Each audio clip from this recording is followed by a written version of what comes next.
Good morning, good afternoon, good evening to everyone. How's everyone doing, including you, Wooly, I'm the doing all, co-host? I'm doing all right. How are you? I'm all right. I'm completely overpowered by a single phrase that all I can think about all week. And that phrase is fuck Carol Baskin. Oh, there we go. There we go. We're caught up. We're all Holy caught up. shit. So, Holy shit.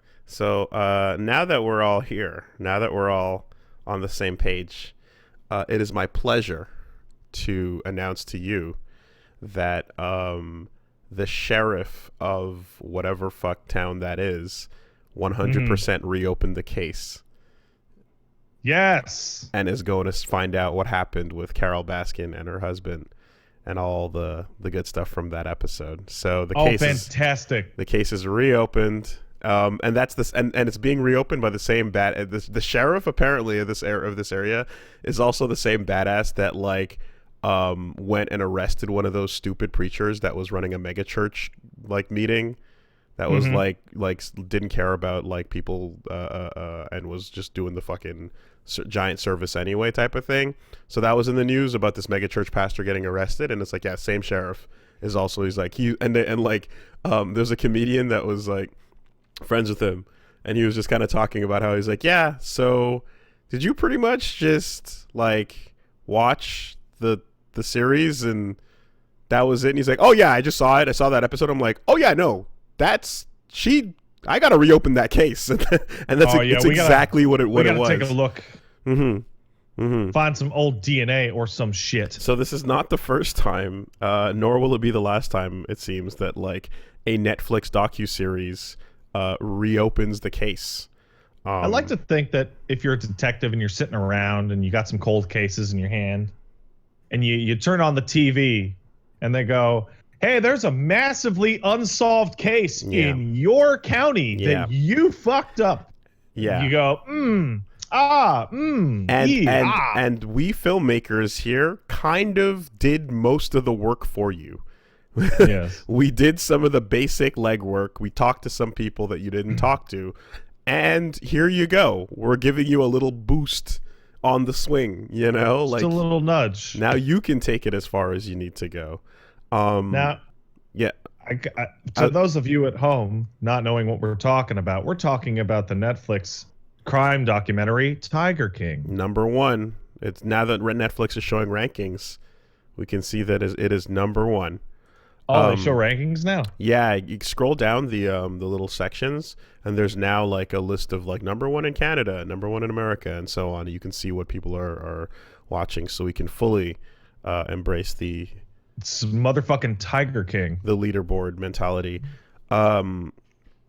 I wanted to say, in terms of crimes being solved by the filmmakers, the number one of all time on that has to be, I talked about it at some point earlier, but The Jinx.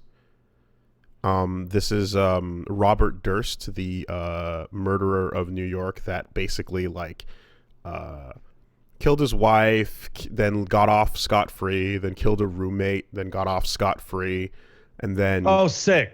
And it's this whole series. It's this really interesting series. You can watch it. It's The Jinx. It's 6 episodes. And I mean, I've talked about it before. If you don't want to know anything about about it and you're interested, it's a really good series. Go check it out. But I'm gonna kind of just spoil reality right now because it's really interesting and it's reality. But they basically follow this case. Hey, okay, do you remember? Did you watch Kimmy Schmidt?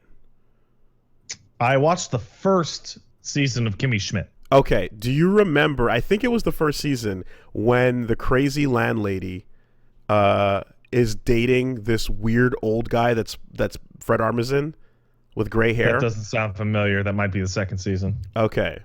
Or maybe I just forgot. Maybe. Because he's kind of this recurring character. He's a recurring weirdo. Fred Armisen shows up, and he's got this weird, he's got gray hair, and he's got this weird way of talking where he's kind of just a bit disconnected and strange. And he only has a couple of one-liners, I think he talks about going to pick up dead bird bodies or something at one point. And it's fantastic. And I was like, And when you see the Jinx, which is the character that he's basically playing, it's fucking 1-to-1. And in the Jinx, right? So it's a 6-episode series, and like, yeah, again, let you know, I'm gonna spoil it. Like they basically. Oh no! Oh, you're spoiling the real world. I'm spoiling reality, folks, which is the goodness. weirdest thing about. The weirdest thing about nowadays is that yes, reality can be spoiled. We are following this story through this guy's life, and you get to see how like all these little odds and ends, all these twists and turns, and basically him being connected to the right people more or less allow him to skate when his wife goes missing one day and nobody knows what happens, right? And then you're like, okay, there's so much weirdness around this, and there's so much like there's definitely sketchy signs, but hey, reasonable doubt, right? Sure. So he goes past that, and then years later, his roommate ends up super duper found in pieces in the water, right? The body parts in garbage bags. It tossed in the water, right? And his lawyer is able to argue and basically get the point across that, okay, so I was in the living room while he was in the kitchen, and yes, we were having an argument, but then he kind of just had a heart attack and died. And then after he died, yes, Your Honor, I was panicking, so I was guilty of cutting up his body, and I didn't know what to do, so I threw the parts in the river. So I totally did dismember the body and try to hide it, but I did not kill him.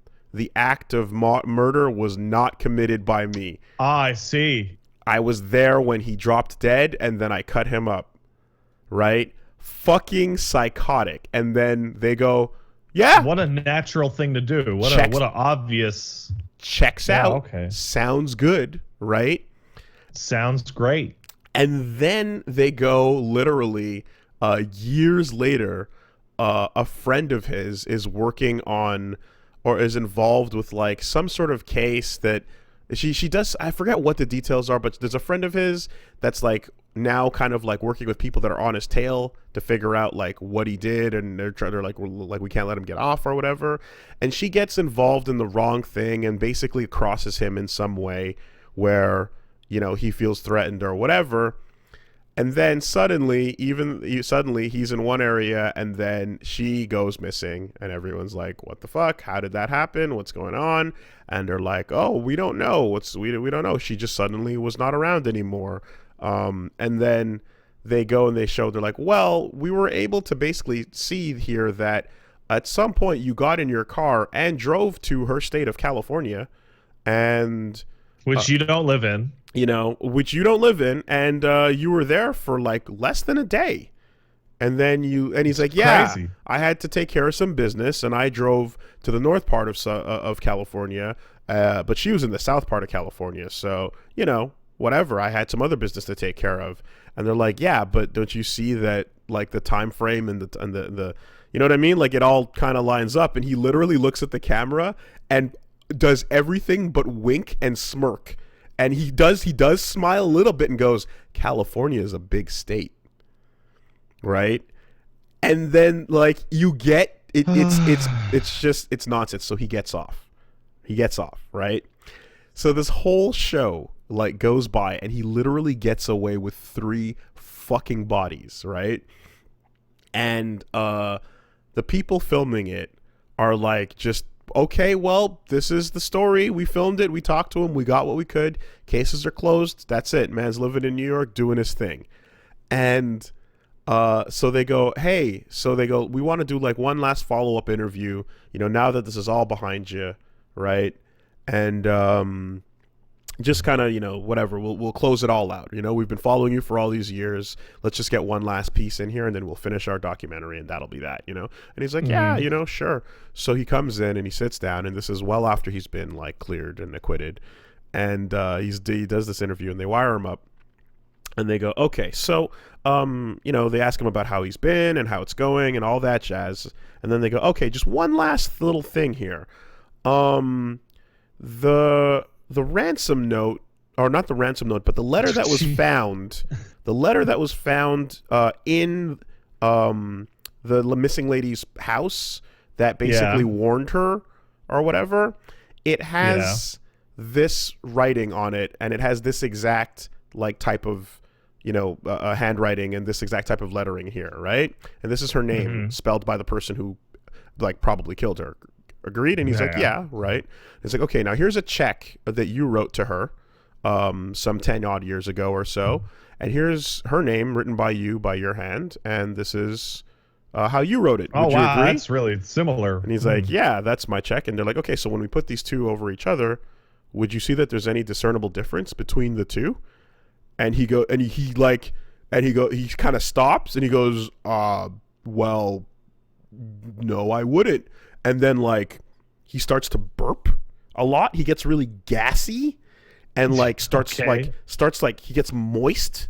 You know what I mean? And you just start to see the lizard scales underneath, right? The lizard scales start actually poking through. And his second set of eyelids go.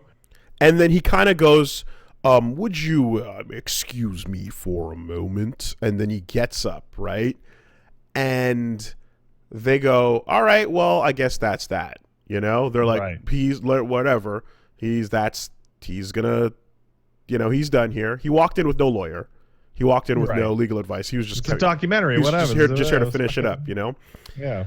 So they go, all right, well, he walks out of the bathroom and then he goes, yeah, all right, guys, well, thanks for your time. I'll take care. I'll see you. And never. And then he fucking pieces, right? He dips out. Right. And they're like, so literally, I want to say a year and a half possibly goes by. A long period of time goes by. And then they're editing the whole thing together. And then someone who's working with them, an intern, realizes that when he got up and walked to the bathroom, his mic was still on him.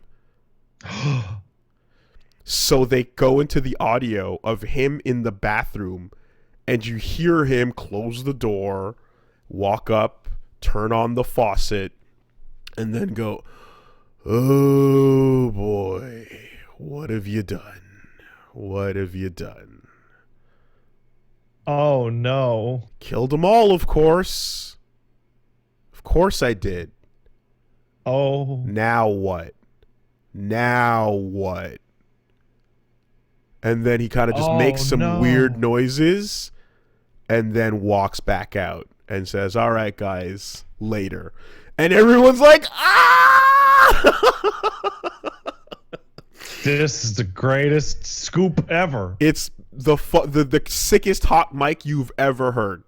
The sickest hot mic you've ever heard. It's a really fun ride going through to see the level of bullshit and then finally the comeuppance. That's why the only reason why I use the word fun is because it ends in comeuppance. But it's just to break it for you, that's what goes down.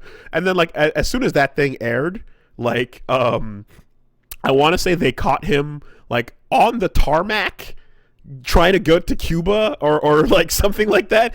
He was literally suitcase packing. Excuse me, to get out of the country. To go on a trip to Cuba now.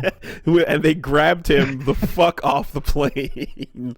And that's what it was, but they got him seconds away from fleeing the country because the time delay between him saying the thing and then them finding that bit and then it being about to come out, he was I guess he fucked around long enough and then caught wind of it. So that's what it was, Yet somehow still signed the release on everything. Yeah, well. That's The Jinx. People make stupid fucking mistakes. If you want to go watch this, it's called The Jinx. It's about Robert Durst.